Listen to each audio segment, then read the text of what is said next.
Means welcome back to my YouTube channel. ಎಲ್ಲರೂ ಹೇಗಿದ್ದೀರಾ?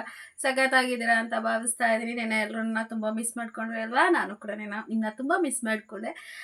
And ತುಂಬ ಜನ ವ್ಲಾಗ್ ಎಲ್ಲಿ ಅಂತ ಇನ್ಸ್ಟಾಗ್ರಾಮಲ್ಲಿ ಮೆಸೇಜ್ ಮಾಡಿದ್ರಿ. ಹೌದು, ನಾನು ತುಂಬ ಬ್ಯುಸಿ ಇದೆ. ಆ್ಯಂಡ್ ನಾನು ಸಂಡೇನೂ ಕೂಡ ಡ್ಯೂಟಿಗೆ ಹೋಗಿದ್ದೆ ಬಿಕಾಸ್ ನಂದು ಜನಗಣತಿ ಕಂಪ್ಲೀಟ್ ಆಗಿರಲಿಲ್ಲ. ಹಾಗೆ ಸಂಡೇ ಮಾರ್ನಿಂಗ್ 7:30 ಮನೆ ಬಿಟ್ಟೋಳು. ಇವತ್ತು ಮಂಗಳವಾರ 5:30 ಮನೆಗೆ ಬಂದಿದ್ದೀನಿ. ಅಂದರೆ 2 ಡೇಸ್ ನಾನು ನಮ್ಮ ಮನೇಲಿದ್ದೆ, ಅಂದರೆ ಸಂತು ಮನೇಲಿದ್ದೆ. ಸೊ ಆ್ಯಂಡ್ ಎಲ್ಲೂ ವ್ಲಾಗ್ನ ಶೂಟ್ ಮಾಡ್ಕೊಳಕ್ಕಾಗಲಿಲ್ಲ. ಆ್ಯಕ್ಚುಲಿ ಒಂದು ಚೂರು ಕ್ಲಿಪ್ಪಿಂಗ್ಸ್ ಶೂಟ್ ಮಾಡ್ಕೊಂಡಿದ್ದೀನಿ, ಬಟ್ ಅದನ್ನು ಎಡಿಟಿಂಗ್ ಮಾಡಿಲ್ಲ. ಸೊ ಅದನ್ನು ಎಡಿಟಿಂಗ್ ಮಾಡಿ ಅದೇ ನಾಳೆ ಹಾಕೋಣ. ಇವಾಗ ನಾನು 5:30 ಬಂದು ಸ್ನಾನ ಮಾಡಿಕೊಂಡು ಆಲ್ಮೋಸ್ಟ್ ಇವಾಗ 8 ಗಂಟೆ ಆಯಿತು. ಊಟನೂ ಮಾಡ್ಕೊಬಂದೆ. ನನ್ನ ತಂಗಿ ಹುಣಸೆ ಹುಳಿ ಮಾಡಿ ಬಿಸಿ ಅನ್ನ ಮಾಡಿದ್ದು ಊಟ ಮಾಡ್ಕೊಬಂದೆ. ಹಾಗೆ ನನಗೂ ಕೂಡ ನನ್ಗೆ ವ್ಲಾಗ್ ಹಾಕಿಲ್ವಲ್ಲ ಅಂತ ಅದೇ ಒಂಥರ. ಯಾಕಂದರೆ ಡೈಲಿ ಬೇಸಿಸ್ ಹಾಕಿ ಒಂದಿನ ಹಾಕಿಲ್ಲ ಅಂದರೆ ಒಂಥರ ಆಗ್ತಾ ಇರುತ್ತೆ. ಆ್ಯಂಡ್ ಒಬ್ಬರು ನನ್ನ ಸಬ್ಸ್ಕ್ರೈಬರು, ಅವರು ಯು ಕೆಲಿರೋದು ಅಂತ ನಂಗೆ ಗೊತ್ತಿಲ್ಲ. ಹಾಯ್, ಏನಾದರೂ ಆಯಿತಾ ನಿಮಗೆ ಪ್ರಾಬ್ಲಮ್ಮ ಅಂತ ಏನು ಮೆಸೇಜ್ ಹಾಕಿದ್ರು ಇನ್ಸ್ಟಾದಲ್ಲಿ. ನಾನು ನೋಡಿದೆ, ಗೊತ್ತಾಗುತ್ತಲ್ಲ. ಸೊ ರಿಪ್ಲೈ ಕೊಡ್ತೀನಿ. ನಾನು ಲೇಡೀಸು ಇನ್ಸ್ಟಾಗ್ರಾಮಲ್ಲಿ ಹಾಯ್ ಸಿಸ್ಟರ್ ಅಂದರೆ ಸಾಕು, ನಾನು ರಿಪ್ಲೈ ಕೊಡ್ತೀನಿ. ಹುಡುಗರುಗಳಾದರೆ ನಾನು ರಿಪ್ಲೈ ಕೊಡಲ್ಲ. ಆವಾಗ ಏನಾದರೂ ಅಂದರೆ ನಾನು ಹೊತ್ಕೊಂಡು ವೀಡಿಯೋ ಮಾಡಿದ್ನಲ್ಲ ಫೋಟೋಶೂಟ್ಗೆ ಹೋದಾಗ, ಹಾಗಾಗಿ ಅವ್ರು ಏನಾದರೂ ಪ್ರಾಬ್ಲಮ್ ಆಗಿದೆಯೇನೋ ನನಗೆ, ಅದಕ್ಕೆ ನಾನು ವೀಡಿಯೋ ಮಾಡ್ತಾ ಇಲ್ವೇನೋ ಅಂತ ಅಂದ್ಕೊಂಡು ಮೆಸೇಜ್ ಹಾಕಿದ್ರು. ಆ್ಯಂಡ್ ಇಲ್ಲ, ಈ ಥರ ಜನಗಣತಿಲಿದ್ದೀನಿ, ಬ್ಯುಸಿ ಇದ್ದೀನಿ ಅಂದೆ. ಹೌದಾ, ಓಕೆ ಅಂದರು. ಸೊ ನಾನು ಯು ಕೆಲಿರೋದು ಅಂತ ಹೇಳಿದ್ರು. ನಂಗೆ ತುಂಬ ಖುಷಿ ಆಯಿತು. ಆ್ಯಂಡ್ ಇನ್ನೂ ಒಂದು 3-4 ಜನ ಎಲ್ಲ ಕಮೆಂಟ್ ಮಾಡಿದ್ರಿ. ಆ್ಯಂಡ್ ನೀವು ಅಳಬಾರ್ದು, ನೀವು ಅಳೋದು ನೋಡಿ ನಮಗೇನೆ ಅಳು ಬಂತು ಅಂತ ಎಲ್ಲ ಇನ್ಸ್ಟಾಗ್ರಾಮಲ್ಲಿ ಮೆಸೇಜ್ ಮಾಡಿದ್ದೀರಾ. ಆ್ಯಂಡ್ ಯೂಟ್ಯೂಬಲ್ಲಿ ತುಂಬ ಕಮೆಂಟ್ ಮಾಡಿದ್ದೀರಾ. Thank you so much. ಏನು ಮಾಡೋದು, ಆ ಥರ ಮಾತುಗಳು ಬಂದಾಗ, ಎಮೋಷನ್ ಆದಾಗ ಅತ್ತೇ ಬಿಡ್ತೀನಿ ನಾನು ಅಂತಲ್ಲ, ಎಲ್ಲರೂ ಹೇಳ್ತಾರೆ. ಬಿಡಿ, ಇವಾಗ ಅದ್ರ ಬಗ್ಗೆ ಏನು ಮಾತಾಡೋದು ಬೇಡ. ಬಟ್ ಅದೇ ಇದು ಹೇಳ್ತಾ ಇದ್ನಲ್ಲ ವ್ಲಾಗ್ ಹಾಕೋಕ್ಕೆ. ಸೊ ನಾನು ಜನಗಣತಿಲಿದ್ದೆ, ಹಾಗಾಗಿ ವ್ಲಾಗ್ನ ಹಾಕೋಕ್ಕಾಗಿಲ್ಲ. ಸೊ ಇವಾಗ ಯಾವ ವ್ಲಾಗ್ ಮಾಡ್ತಾ ಇದ್ದೀನಿ? ಸೊ ಹುಡುಗಿರ ಫೇವ್ರೇಟ್ ಗೋಲ್ಡ್. ಹೆಣ್ಮಕ್ಳಿಗೆ ಇನ್ನೇನ್ರಿ ಇಷ್ಟ? ಒಂದು ಬಟ್ಟೆ ಇಷ್ಟ, ಅದು ಬಿಟ್ಟರೆ ಗೋಲ್ಡ್ ಇಷ್ಟ. ಹೆಣ್ಮಕ್ಳು ಎಲ್ಲೇ ಹೋದ್ರು ಕಣ್ಣು ಹಿಂಗೆ ಹೋಗೋದು ಯಾವ ಕಡೆ? ಒಂದು ಬಟ್ಟೆ ಅಂಗಡಿ, ಇನ್ನೊಂದು ಚಿನ್ನದ ಅಂಗಡಿ. ಇವಾಗಿನ ರೈಟಲ್ಲಿ ಸೊ ನಮ್ಮಂಥವ್ರ ಕಣ್ಣು ಚಿನ್ನದ ಅಂಗಡಿಗೆ ಹೋಗಲ್ಲ. ಹೋದರೆ ಒಂಚೂರು ಬೆಳ್ಳಿ ಕಡೆಗೆ ಹೋಗ್ಬೋದೇನೋ. ಬೆಳ್ಳಿ ಪ್ಲೇಟೆಡ್ ಅಂದರೆ ಗೋಲ್ಡ್ ಪ್ಲೇಟೆಡ್ ಬೆಳ್ಳಿ ಬಂದಿದೆಯಲ್ಲ, ಅದನ್ನು ತಗೋಬೋದು. ಚಿನ್ನದ ಥರನೇ ಇರುತ್ತೆ. ಅದು ಬಿಟ್ಟರೆ ಹಬ್ಬ ಬಂತು, ಯುಗಾದಿ ಹಬ್ಬ ಬಂತು ತಾಳು, ಸಂಕ್ರಾಂತಿ ಹಬ್ಬ ಬಂತು ತಾಳು, ದೀಪಾವಳಿ, ಆಯುಧ ಪೂಜೆ. ನಮಗಂತೂ ಹಿಂದೂಗಳಿಗೆ ವರ್ಷ ಪೂರ್ತಿ ಹಬ್ಬ.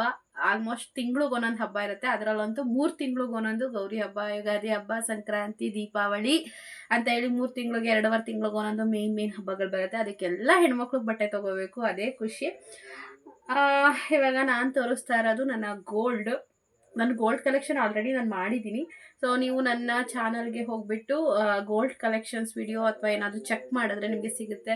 ಆ್ಯಂಡ್ ಅಮ್ಮ ಮನೆ ಹೋಮ್ ಟೂರ್ ಮಾಡಿ ಅಂದಿದ್ದೀರಾ, ಅಮ್ಮ ಮನೆ ಹೋಮ್ ಟೂರು ಕೂಡ ಮಾಡಿದ್ದೀನಿ, ಅದು ಕೂಡ ಸಿಗುತ್ತೆ. ನೀವು ಸರ್ಚ್ ಮಾಡಿ ನೋಡಿ. ನಾನು ಇವಾಗ ಮಾಡ್ತಾ ಇರೋದು, ಸೊ ಇಲ್ಲಿ ಈ ಥರ ಬ್ಯಾಗ್ಸ್ ಇದೆ. ಆರ್ ಅಂದರೆ ರತನ್ ಜ್ಯುವೆಲರ್ಸ್ ಅಂತ ಹೇಳಿ, ನಾನು ಲಾಸ್ಟ್ ಇಯರ್ ನನ್ನ ಮಗಳು ಬರ್ತ್ಡೇಗೆ ಅಂತ ಹೇಳಿ ನಾನು ಗೋಲ್ಡ್ನ ಪರ್ಚೇಸ್ ಮಾಡಿದ್ದೆ.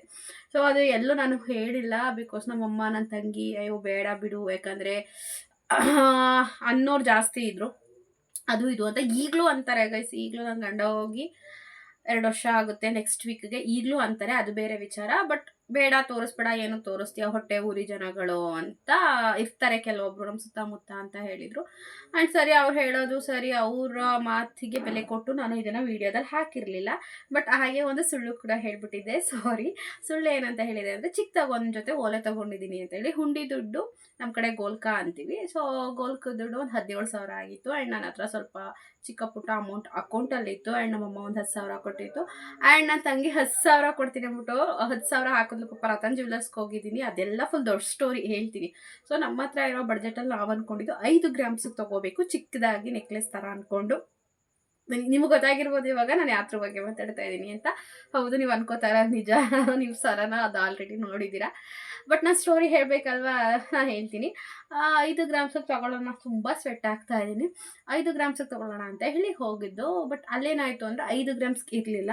ಆ್ಯಂಡ್ ಆರ್ಡರ್ ಕೊಟ್ಟು ಮಾಡಿಸಿದ್ರು ಲೇಟ್ ಆಗುತ್ತೆ ಅಂದರು. ಬಟ್ ನನ್ನ ಮಗಳು ಬರ್ಡೇ ನೆಕ್ಸ್ಟ್ ವೀಕ್ ಇತ್ತು. ಆ್ಯಂಡ್ ನಾವು ಹೇಳೋ ಡಿಸೈನ್ಗೆ ವೇಸ್ಟೇಜು ಜಾಸ್ತಿ ತೆಗಿತೀವಿ, 100% ತೆಗಿತೀವಿ ಅಂದರು.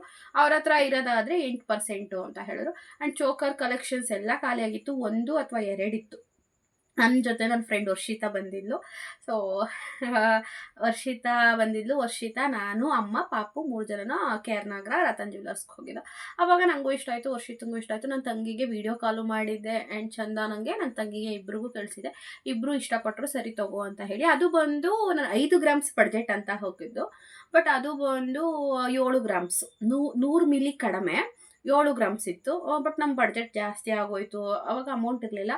ಬಟ್ ನಂಗೆ ಇಷ್ಟನೂ ಆಗಿದೆ. ಅವತ್ತೇ ತೊಗೊಂಡು ಹೋಗಬೇಕು ಅಂತ ನಾನು ಡಿಸೈಡ್ ಆಗಿ ಬಂದಿದ್ದು. ನಾನು ಹೆಂಗೆ ಅಂದರೆ, ಈಗ ತಗೋಬೇಕು ಅಂತ ಅಂಗಡಿ ಒಳಗಡೆ ಹೋಗ್ಬಿಟ್ರೆ ತಗೊಳ್ಳೇಬೇಕು ಅನ್ನೋ ಥರ. ಈ ಬೀರ್ ತಗೊಬರಕ್ಕೆ ಹೋದಾಗ್ಲೂ ಅಷ್ಟೇ 20,000 ಬೀರ್ ತೊಗೋತೀರಿ ಅಂತ ಗೊತ್ತಿರಲಿಲ್ಲ. ಸ್ವಲ್ಪ ನೀವೆಲ್ಲ ಹೇಳಿದ್ರಿ ಜಾಸ್ತಿ ಕೊಟ್ರಿ ಅಂತ ನನಗೂ ಹಂಗೆ ಅನ್ನಿಸ್ತು. ಬಟ್ ಅವತ್ತು ತಗೋಬೇಕು ಅಂತ ಹೋದೆ, ಅದು ಏನಾದ್ರೂ ತಗೊಬಂದೆ. ಹಾಗೆ ಅವಾಗ ಏನಾಯಿತು, ನನ್ನ ತಂಗಿಗೆ 10,000 ಕೊಡ್ತೀನಿ ಅಂತ ಅವಳು ಹೇಳಿದ್ಲು. ಬಟ್ ನಾನು ಅವಳ ಹತ್ರ ಹಾಕಿಸ್ಕೊಂಡಿದ್ದೆ ಗೊತ್ತಾ, 15,000 ಏನೋ ಹಾಕಿಸ್ಕೊಂಡೆ. ಆ್ಯಂಡ್ ಚಂದನನ ಹತ್ರನೂ ಕೂಡ 2,000 ಏನೋ ಹಾಕಿಸ್ಕೊಂಡಿದ್ದೆ. ಆ್ಯಂಡ್ ನಾನು ಇನ್ನೊಬ್ರು ಫ್ರೆಂಡ್ ಹತ್ರ 5,000 ಹಾಕಿಸ್ಕೊಂಡೆ. ಆ್ಯಂಡ್ ಆಮೇಲಿಂದ ಅದನ್ನೆಲ್ಲ ನಿಧಾನಕ್ಕೆ ಕೊಟ್ಟೆ ಚಂದನಿಗೂ. ಮತ್ತು ಇನ್ನೊಬ್ರು ಯಾರು ನನ್ನ ಫ್ರೆಂಡ್, ಅವ್ರ ಹೆಸರು ಬೇಡ, ಅವ್ರ ಹತ್ರ ಒಂದು 5,000 ಹಾಕಿಸ್ಕೊಂಡಿದ್ದೆ, ಅವ್ರಿಗೆ ಕೊಟ್ಟೆ. ನನ್ನ ತಂಗಿಗೆ ಏನು ಕೊಡಲಿಲ್ಲ, ಬಿಕಾಸ್ ಅವಳು ಹೇಳಿದ್ಲು 10,000 ನಾನು ಕೊಡ್ತೀನಿ ಕೃತು ಬರ್ಡೆಗೆ ಏನಾದರೂ ತಗೋ ಅಂತ. ಆ್ಯಂಡ್ ಸಾಲದೇ ಇರೋದಕ್ಕೆ ಪಾಪ ಇನ್ನೊಬ್ರು ಅವ್ರ ಫ್ರೆಂಡ್ ಹತ್ರ 5,000 ಹಾಕಿಸ್ಕೊಟ್ಲು. ಒಟ್ಟಿಗೆ 15,000 ಅವಳು ಕೊಟ್ಲು. ಆ್ಯಂಡ್ ನಮ್ಮ ಅಮ್ಮ ಸ್ವಲ್ಪ ಕೊಟ್ಟಿತ್ತು, ಒಂದು 10,000 ಎಷ್ಟೋ. ಅಮ್ಮಂದು ಸೇವಿಂಗ್ಸು, ಗೃಹಲಕ್ಷ್ಮಿ ದುಡ್ಡು ಎಲ್ಲ ಸೇರಿ ಇಟ್ಕೊಂಡಿತ್ತು. ನಾನು ಈ ಥರ ತಗೋಬೇಕು ಅಂತ ಅಂದ್ಬಿಟ್ಟು ನಮ್ಮಮ್ಮ ಕೊಟ್ಟಿತ್ತು. ಆ್ಯಂಡ್ ನನ್ನ ಹತ್ರ ಸಣ್ಣ ಪುಟ್ಟ ಸ್ವಲ್ಪ ಇತ್ತು. ಆ್ಯಂಡ್ ಹುಂಡಿದ ದುಡ್ಡು 17,000 ಆಯಿತು. ಫೈನಲಿ ತಗೊಬಂದು ಈ ಥರ ಇದೆ. ಇದು ಓಪನ್ ಮಾಡಿದ್ರೆ ಹಿಂಗೆ ಲೈಟಿಂಗ್ ಬರುತ್ತೆ. ಸೊ ನಂಗೆ ತುಂಬ ಕ್ಯೂಟಾಗಿ ಇಷ್ಟ ಆಯಿತು.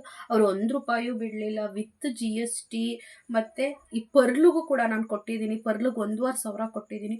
ಪರ್ಲಲ್ಲಿ ₹1,500ಗೆ ₹500 ಕಡಿಮೆ ಮಾಡಿ ಅಂದರೂ ಕಡಿಮೆ ಮಾಡಲಿಲ್ಲ. ಸೊ ನೋಡಿದಾರೆ, ಇದನ್ನು ತುಂಬ ಸಲ ಹಾಕಿದ್ದೀನಿ. ನನ್ನ ತಂಗಿ ಒಂದು ಸಲ ಹಾಕಿದ್ದಾಳೆ, ಉಲ್ಟಾ ಹಿಡಿದ್ಬಿಟ್ಟಿದ್ದೀನಿ ನೋಡಿ ಗೈಸ್. ಇದೇ ಹಣೆ ಬರ ನಂದು, ಉಲ್ಟಾ ಹಿಡ್ಕೊಂಬಿಟ್ಟಿದ್ದೀನಿ. ಸಾರಿ, ನಾನು ಕೃತುನೇ ಜಾಸ್ತಿ ವೇರ್ ಮಾಡಿರೋದು ಇದು. ಬಿಕಾಸ್ ನಾವು ಕೃತುಗೆ ಅಂತಲೇ ತೊಗೊಂಡಿದ್ದು. ಕೃತುಗೆ ಹೇಳಿದ್ದೀನಿ ನಾವು ಮಾತಾಡ್ಕೊಂಡಿದ್ದೇನು ಅಂದರೆ, ಕೃತುಗೆ 3ನೇ ವರ್ಷದ ಬರ್ಡೇಲಿ ನಾವು ಏನು ಕೊಡಿಸಿರ್ಲಿಲ್ಲ ಅವಳಿಗೆ. ಒಂದು ಜೊತೆ ಬಟ್ಟೆ ಬಿಟ್ಟರೆ, ಕೇಕ್ ಬಿಟ್ಟರೆ, ಅವರಪ್ಪ ಡೆತ್ ಆಗೋಕ್ಕಿಂತ ಮುಂಚೆ ಬರ್ಡೇ ಮಾಡಿದ್ವಲ್ಲ, ನಾನು ಹೇಳಿದೆ ನೆಕ್ಸ್ಟ್ ಇಯರ್ ನೀನು ದುಡ್ದು ಸೇವಿಂಗ್ಸ್ ಮಾಡಿ ಕೃತುಗೆ ಒಂದು 10 ಗ್ರಾಮ್ಸ್ದು ಶಾರ್ಟ್ ಚೈನ್ ಮಾಡಿಸ್ಬೇಕು ಅಂತ. ಬಿಕಾಸ್ ನಮಗಿರೋದು ಹೆಣ್ಣು ಮಗು, ಅವಳು ಒಂದೊಂದು ವರ್ಷದ ಬರ್ಡೇಗೆ ಒಂದೊಂದು ಗೋಲ್ಡ್ ಮಾಡಿಸಿದ್ರೆ, ಸೊ ನಾವು ಮದುವೆ ಟೈಮ್ಗೆ ಏನೋ ಮಾಡಿಸೋ ಅವಶ್ಯಕತೆ ಇರಲ್ಲ. ನನಗೆ ಅದೆಲ್ಲ ಗೊತ್ತಿಲ್ಲ. ಸಂತು ಏನು ಮಾಡ್ತೀವೋ ಮಾಡು, ನಾನು ಸೇವಿಂಗ್ಸ್ ಮಾಡ್ತೀನಿ, ದುಡಿತೀನಿ, ಕೆಲ್ಸಕ್ಕೆ ಸೇರ್ಕೋಬೇಕು ಅಂತೆಲ್ಲ ಪ್ಲ್ಯಾನ್ ಇತ್ತು. ಅಷ್ಟರಲ್ಲಿ ಈ ಇನ್ಸಿಡೆಂಟ್ ಆಯಿತು ಅಂತ ಹೇಳಿದ್ನಲ್ಲ. ಸೊ ನಾನು ಕೆಲ್ಸಕ್ಕೆ ಹೋಗ್ತೀನಿ, ದುಡಿತೀನಿ, ನೀನು ಸೇವಿಂಗ್ಸ್ ಮಾಡು, ಪಾಪುಗೆ 10 ಗ್ರಾಮ್ಸ್ ಸಾರ ಮಾಡಿಸೋಣ ಅಂತ ಮಾತಾಡ್ಕೊಂಡಿದ್ದೆವು. ಬಟ್ ಅನ್ಫಾರ್ಚುನೇಟ್ಲಿ ನನ್ನ ಲೈಫಲ್ಲಿ ನಡಿಬಾರ್ದು ಘಟನೆಗಳು ನಡೆದು ಸಂತು ಅವರು ಹೋದ್ಮೇಲೆ, ನಮ್ಮನ್ನು ಬಿಟ್ಟು ಹೋದ್ಮೇಲೆ, ಸೊ ನನಗೊಂದು ಹಠ ಇತ್ತು, 10 ಗ್ರಾಮ್ಸ್ ತೊಗೊಳೋದು ಬೇಡ, ನನಗೆ ನನ್ನ ಮಗಳಿಗೆ 1-2 ಗ್ರಾಮ್ಸ್ ಆದರೂ ಅವಳು ಬರ್ಡೇ ದಿನ ಚಿನ್ನ ಹಾಕಬೇಕು ಅಂತ. ಆ ಹಠದ ಮೇಲೆ ನಾನು ತೊಗೊಂಡಿದ್ದು ಈ ಚೋಕರ್. ತುಂಬ ಜನ ಹೇಳ್ತೀರಲ್ಲ ಸ್ಟೈಲು, ಮೇಕಪ್ಪು ಅಥವಾ ಇನ್ನೊಂದಕ್ಕೆ ಜಾಸ್ತಿ ಗಮನ ಕೊಡ್ತೀರಾ ಸೇವಿಂಗ್ಸ್ ಮಾಡಿ ಅಂತ. ನಾನು ಯಾರು ಸಪೋರ್ಟು ಇಲ್ಲದೇನೆ ಗಂಡ ಕಳ್ಕೊಂಡ್ಮೇಲೆ ನಾನು ಸೇವಿಂಗ್ಸಿಂದ ಅಥವಾ ನನ್ನ ಫ್ಯಾಮಿಲಿ ಸಪೋರ್ಟ್ ಇಲ್ಲದೆ ಮಾಡೋಕ್ಕಾಗಲ್ಲ. ಅಮ್ಮ ಆಗಿರ್ಬೋದು, ಚಾಂದು ಆಗಿರ್ಬೋದು, ನನಗೆ ಅವತ್ತು ಕಷ್ಟಕ್ಕೆ ನನ್ನ ಫ್ರೆಂಡ್ಸ್ಗಳು ನಂಗೆ ಅಮೌಂಟ್ ಕೊಟ್ಟರು. ಆ ಕ್ಷಣಕ್ಕೆ ಹಾಕ್ಕೊಟ್ರಲ್ಲ, ಅವರಿಗಾಗಿರ್ಬೋದು ಥ್ಯಾಂಕ್ ಯು ಹೇಳ್ತೀನಿ. ಸೊ ನಾನು ಆ್ಯಂಡ್ ನನ್ನ ಫ್ಯಾಮಿಲಿ ಸಪೋರ್ಟಿಂದ ಸೊ ಇದನ್ನು ತೊಗೊಂಡಿದ್ದೀನಿ. ಇದು ಕೂಡ ಸೇವಿಂಗ್ಸು. ಇವತ್ತು 7 ಗ್ರಾಮ್ ಚಿನ್ನಕ್ಕೆ ನಾವಿವಾಗ ಏನೋ ಒಂದು 5 ಗ್ರಾಮ್ದು ಏನೋ ಮದುವೆಗೆ ತೊಗೋಬೇಕು ಅಂತ ಕೇಳಿದ್ದಕ್ಕೆ ಇವತ್ತಿನ ರೈಟಲ್ಲಿ 5 ಗ್ರಾಮ್ಸ್ಗೆ 84,000 ಹೇಳಿದ್ರು. ಇದು ಬಂದು ಕೃತದು 100 ಮಿಲಿ ಕಡಿಮೆ 7 ಗ್ರಾಮ್ಸ್ ಇದೆ. ಹತ್ರದಿಂದ ತೋರಿಸ್ತಾ ಇದ್ದೀನಿ ಬಿಕಾಸ್ ಡಿಸೈನ್ಸ್ ಕಾಣಲಿ ನಿಮಗೆ ಅಂತ ಹೇಳಿ. 7 ಗ್ರಾಮ್ಸ್ ಚಿನ್ನಕ್ಕೆ ಇವತ್ತಿನ ಬೆಲೆಯಲ್ಲಿ ಎಷ್ಟಾಗ್ಬೋದು? ಹತ್ತಿರ 1 ಲಕ್ಷ ಆಗುತ್ತೆ. ಇದು ಸೇವಿಂಗ್ಸ್ ಅಲ್ವಾ, ನನ್ನ ಮಗಳಿಗೋಸ್ಕರ ತೊಗೊಂಡಿರೋದು. ನಾನು ಹಾಕ್ತೀನಿ, ಬಟ್ ತುಂಬ ಜಾಸ್ತಿ ಹಾಕಿರೋದು ಕೃತಜ್ಞಂಗೆ. ಸೊ ಈಗ ನಂದು ಏನು ಅಂತ ಇದೆ ಗೋಲ್ಡು, ನಾನು ಈಗ ತೊಗೋಬೋದು, ಫ್ಯೂಚರ್ಗೆ ತೊಗೋಬೋದು, ಅದೆಲ್ಲ ನನ್ನ ನಂತರ ನನ್ನ ಮಗಳಿಗೆ ಸೇರುತ್ತೆ. ಸೊ ಏನೋ ನಾವು ವಯಸ್ಸಿರೋ ತನಕ ಹಾಕೋತೀವಿ, ಅದಾದಮೇಲೆ ಕೃತುಗೇನೆ ಎಲ್ಲ ಸೇರೋದು. ಸೊ ಇವಾಗ ಗೊತ್ತಾಯ್ತಾ, ನಾನು ಕೂಡ ಸೇವಿಂಗ್ಸ್ ಮಾಡಿದ್ದೀನಿ ಕಷ್ಟಪಟ್ಟು. ಈ ವಿಡಿಯೋ ನೋಡಿ ಎಷ್ಟು ಜನ ಏನು ಅನ್ಕೋತಾರೋ ಐ ಡೋಂಟ್ ನೋ, ನಾನು ಅವ್ರ ಬಗ್ಗೆ ಎಲ್ಲ ಕೇರ್ ಮಾಡಲ್ಲ. ಸೊ ಯಾರ ದುಡ್ಡಲ್ಲೂ ನಾನು ತೊಗೊಂಡಿಲ್ಲ. ನಮ್ಮ ದುಡ್ಡು ನಮ್ಮ ತಂಗಿ ಕೊಟ್ಟಿದ್ದು, ಅಮ್ಮ ಕೊಟ್ಟಿದ್ದು ದುಡ್ಡು. ಸೊ ಗೋಲ್ಕು ದುಡ್ಡಲ್ಲಿ ತೊಗೊಂಡಿರೋದು ಇಷ್ಟೇ. ನಾನು ಏನು ಮುಚ್ಚಿಡಲ್ಲ ಗೈಸ್. ಮುಚ್ಚಿಡಬೇಕು ಅನ್ನೋದಾಗಿದ್ದರೆ ನಾನು ವೀಡಿಯೋ ಮಾಡಿ ತೋರಿಸೋ ಅವಶ್ಯಕತೆನೇ ಇರಲ್ಲ. ಬಟ್ ಬೇರೆ ಅನ್ಕೋಬೋದೇನೋ ನನ್ನ ಗಂಡ ಏನಾದ್ರು ಕೊಟ್ಬಿಟ್ಟು ಹೋಗಿರ್ಬೋದು ₹1,00,000 ಅಂತ. ಸೊ ಬಿಡಿ, ಅದೆಲ್ಲ ಅಂದ್ಕೊಂಡ್ರು ನನಗೇನೂ ಪ್ರಾಬ್ಲಮ್ ಇಲ್ಲ. ಆ್ಯಂಡ್ ಅವ್ನು ಕೊಟ್ಬಿಟ್ಟು ಹೋಗಿದ್ರೆ ನಂಗೆ ಇನ್ನೂ ಖುಷಿಯಾಗಿರೋದು, ನಾನು ಹೇಳಿದ್ವಿ ನನ್ನ ಗಂಡ ಇಂಥದ್ದು ಮಾಡೋನೆ ಅಂಥದ್ದು ಮಾಡೋನೆ, ಅವ್ನು ಹೋದ್ರೂ ನನಗೆ ನನ್ನ ಮಗಳಿಗೆ ಸೆಕ್ಯೂರ್ ಆಗಿರೋಕ್ಕೇನೋ ಮಾಡಿದ್ದಾನೆ ಅಂತ ಹೇಳಿ. ಆ್ಯಂಡ್ ಅವ್ರು ಮಾಡಿದ್ರು ಅವ್ರು ಹೆಂಡ್ತಿಗೆ ಮಾಡ್ತಾರೆ, ಅದನ್ನ ಮೂರನೇ ವ್ಯಕ್ತಿಗಳು ಮಾತಾಡೋದೇನು ಬೇಕಾಗಿಲ್ಲ. ಎಲ್ಲ ಗಂಡದಿರು ಮಾಡೋದು ಹೆಂಡ್ತಿಗೆ, ಹೆಂಡ್ತಿ ಮಾಡೋದು ಗಂಡಂಗೇನೆ. ಅದನ್ನು ತಂದು ಮಾಡಿದ್ದಾನೆ ಅಥವಾ ಮಾಡಿಲ್ಲದೆ ಇರೋದನ್ನ ಮಾಡ್ತಾರೆ. ಅದರಿಂದನೇ ತುಂಬ ಸಂಸಾರಗಳು ಹಾಳಾಗೋದು. ಸೊ ನನ್ನ ಸಬ್ಸ್ಕ್ರೈಬರು ಆ್ಯಂಡ್ ನಮ್ಮ ಸಿಸ್ಟರ್ ಒಬ್ಬರು ಮಾಡಿದರು, ಅವರು ಮಾತಾಡ್ತಾಯಿದ್ರು, ಇವತ್ತು ಯಾರೋ ಚೆನ್ನಾಗಿರೋರು ಗೊತ್ತಿರೋರೇ ಗಂಡ ಹೆಂಡ್ತಿ ಮಧ್ಯೆ ತಂದಿಕ್ಬಿಟ್ಟು ಜಗಳ ಆಯಿತು ಅಂತೆಲ್ಲ ಬೇಜಾರು ಮಾಡ್ಕೋತಾಯಿದ್ರು. So be careful. ನಮ್ಮೂರಿಂದನೇ ನಮ್ಮ ಸಂಸಾರಗಳನ್ನ ನಮ್ಮವರೇ ಹಾಳು ಮಾಡ್ತಾರೆ, ಹುಷಾರಾಗಿರಿ. ಸೊ ಇವಾಗ ಏನಂದರೆ ನೋಡಿ, ಡಿಸೈನ್ ನೋಡ್ಕೊಂಬಿಟ್ರಲ್ವ, ಈ ಪರ್ಲಿಗೆ ಎಕ್ಸ್ಟ್ರಾ 1,500 ತೊಗೊಂಡ್ರು. ಆ್ಯಂಡ್ ಇದಕ್ಕೆ ಬಂದು ಅವತ್ತಿನ ರೈಟಲ್ಲಿ ನನಗಾಗಿದ್ದು 61,500. 100 ಮಿಲಿ ಕಡಿಮೆ 7 ಗ್ರಾಮ್ಸ್ಗೆ 61,500 ಆಯಿತು. ವಿತ್ GST ಸೇರಿಸಿ 61,500. ಇದಕ್ಕೆ 1,500 ಕೊಟ್ಟೆ, ಈ ಪರ್ಲಿಗೆ 1,500 ಕೊಟ್ಟೆ, ಒಟ್ಟಿಗೆ 63,000 ಆಗಿದೆ. ಅದು ಬಿಲ್ಲು GST ಬಿಲ್ ಎಲ್ಲೋ ಇತ್ತು, ಎಲ್ಲೋ ಇಟ್ಬಿಟ್ಟಿದ್ದೀನಿ, ಇಲ್ಲಾಂದರೆ ಬಿಲ್ಲು ತೋರಿಸಿರಿವೆ ನಾನು. ಸೊ ಇಷ್ಟ ಆಯಿತು. ಇವತ್ತು ಹತ್ತತ್ರ 1 ಲಕ್ಷ ಬಾಳುತ್ತೆ. ಸೊ ನನಗೆ ಖುಷಿ ಆಗುತ್ತೆ, ನಾನು ಕೂಡ ನನ್ನ ಮಗಳಿಗೆ ಸೇವಿಂಗ್ಸ್ ಮಾಡಿದ್ದೀನಿ ತುಂಬ ಕಷ್ಟಪಟ್ಟು ಅಂತ ಹೇಳಿ. ಆ್ಯಂಡ್ ಇನ್ನೊಂದು ಏನು ಅಂದರೆ, ಒಟ್ಟಿಗೆ ಕಲೆಕ್ಷನ್ಸ್ ಮಾಡ್ತಾ ಇದ್ದೆಲ್ಲ ತೋರಿಸ್ಬಿಡ್ತೀನಿ. ನಾನು ನನ್ನ ಗೋಲ್ಡ್ನ ಬಿಡಿಸ್ಕೊಬಂದೆ ಅಂತ ಹೇಳಿದೆ. 33 ಗ್ರಾಮ್ಸ್ ಏನೋ ಸಮಥಿಂಗ್ ಇತ್ತು. 1,40,000 ಕೊಟ್ಟು ನಾನು ಈಗ ಒಂದು 10 ತಿಂಗಳುಗಳ ಹಿಂದೆ ಬಿಡಿಸ್ಕೊಬಂದೆ. ಅದು ಕೆಲವೊಬ್ರು ವಿಚಾರಗಳು ಗೊತ್ತಿರಲಿಲ್ಲ. ನಾನು ಯಾವಾಗ ಚಿಕ್ಕಪೇಟೆಗೆ ಹೋದೆ ಸರ ಮಾಡ್ಸೋಕ್ಕೆ ಅಂತ ಹೇಳಿ, ಆಗ ವೀಡಿಯೋದಲ್ಲಿ ತೋರಿಸ್ದಾಗ ಗೊತ್ತಾಯಿತು ನಾನು ನೋಡ್ಬೇಕು ಬಿಡಿಸ್ಕೊಬಂದೆ ಅಂತ. ಅದಕ್ಕೂ ಕೆಲವೊಂದು ಮಾತು ಬಂದಿತ್ತಂತೆ, ನೆಕ್ಲೆಸ್ಸು ನಾವು ಮಾಡಿಸಿರೋದು ಅದು ಇದು ಅಂತ. ನನಗೆ ಕೆಲವೊಬ್ಬರು ಜನಗಳೇ ಹೇಳಿದ್ರು, ಹೌದಾ ಹಿಂಗೆ ಅಂತ ಹೇಳ್ತಿದ್ರಲ್ಲಪ್ಪ, ನನ್ನ ತಮ್ಮ ಮಾಡಿಸಿದ್ದು ಅಂತ. ಯಾರು ತಮ್ಮನೂ ಮಾಡಿಸಿಲ್ಲ, ಯಾರ ಅಣ್ಣನೂ ಮಾಡಿಸಿಲ್ಲ. ಯಾರ್ದೋ ತಮ್ಮ ಬಂದು ನನಗೆ 1 ಲಕ್ಷದ ಮೇಲೆ ಕೊಟ್ಟು 19 ಗ್ರಾಮ್ಸ್ ನೆಕ್ಲೆಸ್ ಮಾಡ್ಸೋಕ್ಕೆ ಏನೂ ಇಲ್ಲದೆ ಯಾರು ಮಾಡಿಸ್ತಾರೆ? ನಾವೇ ಕಟ್ಕೊಂಡಿರೋ ಹೇಳ್ತೀರಾ? ಅವ್ರವ್ರ ಹೆಂಡ್ತಿರ್ಗೆ ಅವ್ರವ್ರು ಮಾಡಿಸೋದೇ ಕಷ್ಟ ಇವತ್ತಿನ ಚಿನ್ನದ ಬೆಲೆಯಲ್ಲಿ. ಸೊ ನನಗೆ ನನ್ನ ಗಂಡ ಹೇಳಿದ್ದ, ಪದೇ ಮೆನ್ಷನ್ ಮಾಡ್ತೀನಿ, ಬಿಕಾಸ್ ನನ್ನ ವ್ಲಾಗ್ನ ಯಾರ್ಯಾರೆಲ್ಲ ನೋಡ್ತಾರೆ, ಯಾರ್ಯಾರಿಗೆ ಶೇರ್ ಮಾಡ್ತಾರೆ, ನಂಗೆ ಪ್ರತಿಯೊಂದು ಗೊತ್ತು, ಅದಕ್ಕೆ ಹೇಳ್ತಾ ಇದ್ದೀನಿ. ನನ್ನ ಗಂಡ ನನಗೆ ಹೇಳಿದ, ನಾನು ಫೈನಾನ್ಸಲ್ಲಿ ಆಯಿತು 90,000 ಕ್ಯಾಶ್ 90,000 ಕೊಟ್ಟಿದ್ದೀನಿ, ಇನ್ನು ಸಾಲದೇ ಇರೋದು 10 ಅಥವಾ 15 ಹಾಕಿ ಮಾಡಿಸಿದ್ದಾರೆ ಅಂತ. 2020ರಲ್ಲಿ ಒಡವೆ ರೇಟು ತುಂಬ ಕಡಿಮೆ ಇತ್ತು. 2020ರಲ್ಲಿ ಮಾಡಿಸಿರೋ ನೆಕ್ಲೆಸ್ಸು 1,10,000 1,15,000 ಅಷ್ಟಾಗಿದೆ. ನನ್ನ ಗಂಡ 90,000 ಕೊಟ್ಟಿದ್ದಾನೆ. ಬಟ್ ಬೇರೆಯವ್ರು ಹೇಳೋದು ನನ್ನ ತಮ್ಮ ಮಾಡಿಸಿದ, ನನ್ನ ಅಣ್ಣ ಮಾಡಿಸಿದ, ಅಥವಾ ನಮ್ಮ ಮನೆಯಿಂದ ಮಾಡಿಸಿದ್ರು ಅಂತ ಹೇಳಿ. ಅಣ್ಣ ತಮ್ಮನೂ ಯಾರೂ ಮಾಡಿಸಲ್ಲ ಈ ಕಾಲದಲ್ಲಿ. ಆ್ಯಂಡ್ ಮಾಡಿಸೋದಿದ್ರು ಅವತ್ತು ನನ್ನ ಸೀಮಂತ ಮಾಡೋ ಟೈಮಲ್ಲಿ ನೆಕ್ಲೆಸ್ ಮಾಡಿಸಿದ್ದು. ಸೀಮಂತ ಮಾಡಿದ್ದು ನನ್ನ ಗಂಡನೇ, ಸಾಲ ಮಾಡೋದನ್ನೋ ಸೋಲ ಮಾಡೋದನ್ನೋ ನಂಗೆ ಗೊತ್ತಿಲ್ಲ. ಸೀಮಂತ ಮಾಡಿ ನೆಕ್ಲೆಸ್ ಮಾಡಿಸಿ ಕಳಿಸಿದ್ದ ನನಗೆ. ಸೊ ಅವನು ನನ್ನ ಹತ್ರ ಕೆಲವೊಂದು ವಿಚಾರಗಳನ್ನ ಹೇಳ್ಕೊಂಡಿಲ್ಲ, ಆ್ಯಂಡ್ ಕೆಲವೊಂದು ವಿಚಾರಗಳನ್ನ ಹೇಳ್ಕೊಂಡಿದ್ದಾನೆ. ಇರಲಿ, ಇವಾಗ ಅದೆಲ್ಲ ಮಾತಾಡೋದು ಬೇಡ. ನೆಕ್ಲೆಸ್ ಒಂದಿದ್ದಕ್ಕೆ ಸ್ಟೋರಿ ನನಗೆ ನೆನಪಾಯಿತು. ಆ್ಯಂಡ್ ಇದನ್ನು ಕಟ್ ಮಾಡಿಸಿ ವೇಸ್ಟ್ ಮಾಡಿಲ್ಲ, ಈ ಥರ ಮಾಡಿಸಿದ್ದೀನಿ ನೋಡಿ. ಇದು ಡಾಲರು, ಇಲ್ಲಿ ಇಷ್ಟುದ್ದ ಪೀಸ್ ಇತ್ತು, ಅದು ನೆಕ್ಲೆಸ್ಗೆ ಕತ್ಕಾಕೊಂಡ್ರೆ ನೆಕ್ಲೆಸ್ ಥರ ಕಾಣ್ತಾ ಇರಲ್ಲ, ಇಲ್ಲಿ ಅರ್ಧಕ್ಕೆ ದಾರ ಬರ್ತಿತ್ತು. ಇಷ್ಟಿದ್ದು ಇಲ್ಲಿ ಪೆಂಡೆಂಟ್ ಆಗ್ಲಕ್ಕಿರೋದು, ಒಂಥರ ಚೆನ್ನಾಗಿರಲಿಲ್ಲ, ನಂಗೆ ಇಷ್ಟ ಆಗ್ತಾ ಇರಲಿಲ್ಲ. ನಾನು ಸಂತುಂಗೂ ಹೇಳಿದೆ, ಸಂತು ನೋಡು, ನಾವು ಹೋಗಿ ಡಿಸೈನ್ ಹಾಕಿದ್ರೆ ಅಷ್ಟೇ ಇಷ್ಟ ಆಗೋದು, ನನಗೆ ಈ ನೆಕ್ಲೆಸ್ ಇಷ್ಟ ಇಲ್ಲ ಅಂತ. ನಾನು 2020ರಲ್ಲಿ ಮಾಡಿಸೋದ್ಮೇಲೆ 2-3 ಸಲ ಹಾಕಿರ್ಬೋದು 6 ವರ್ಷದಲ್ಲಿ ನೆಕ್ಲೆಸ್ನ. ಯಾಕಂದ್ರೆ ನನಗೆ ಇಷ್ಟ ಇರಲಿಲ್ಲ ಅದು ಡಿಸೈನು. ಇಲ್ಲಿ ಕತ್ತಿಗೆ ದಾರ ಬರೋದು, ಅದು ಹಾಕಿದ್ರೆ ಎಲ್ಲ ಇದನ್ನು ಗೋಲ್ಡಾ ರೋಲ್ಡ್ ಗೋಲ್ಡಾ ಅಂತ ಕೇಳೋರು. ಹಾಗಾಗಿ ಅದನ್ನು ಕಟ್ ಮಾಡಿಸಿ ಏನಾದ್ರು ಮಾಡಿಸೋಣ ಅಂತಿದ್ದೆ. ಬಟ್ ಚಿಕ್ಕಪೇಟೆಗೆ ಹೋಗಬೇಕು ಅನ್ನೋ ಟೈಮಲ್ಲಿ ನಂಗೆ ಐಡಿಯಾ ಹೊಳಿತು. ಸೊ ಕಟ್ ಮಾಡಿಸಿಲ್ಲ, ಇಲ್ಲಿ ಕೊಂಡ್ಲಿತ್ತಲ್ಲ, ಈ ಕೊಂಡ್ಲನ್ನ ತೆಗೆಸ್ಬಿಟ್ಟು ಅದನ್ನೇ ಒಂದು ಸರ ಮಾಡಿಸ್ದೆ. ಆ್ಯಂಡ್ ಈ ಪತ್ಕನೇ ಒಂದು ಸರ ಮಾಡಿಸ್ದೆ. ನಿಮ್ಗೆ ಆಲ್ರೆಡಿ ನನ್ನ ವೀಡಿಯೋದಲ್ಲಿ ನೋಡಿರ್ತೀರ. ಸೊ ಈ ಥರ ಇದೆ.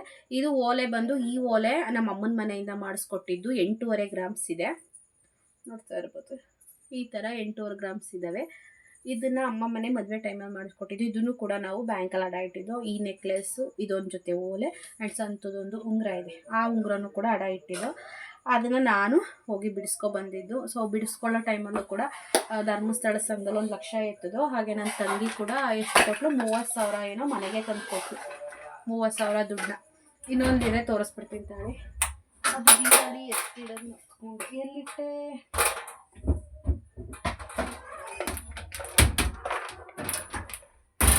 ಇದು ಪರ್ಲ್ ಬಾಕ್ಸಲ್ಲಿ ಇಟ್ಟಿದ್ದೀನಿ, ಬಿಕಾಸ್ ನನ್ನ ಹತ್ರ ಯಾವುದೂ ಬಾಕ್ಸ್ಗಳಿಲ್ಲ. ಎಲ್ಲಾದರೂ ಕಾಣ್ತಾ ಇಲ್ಲ,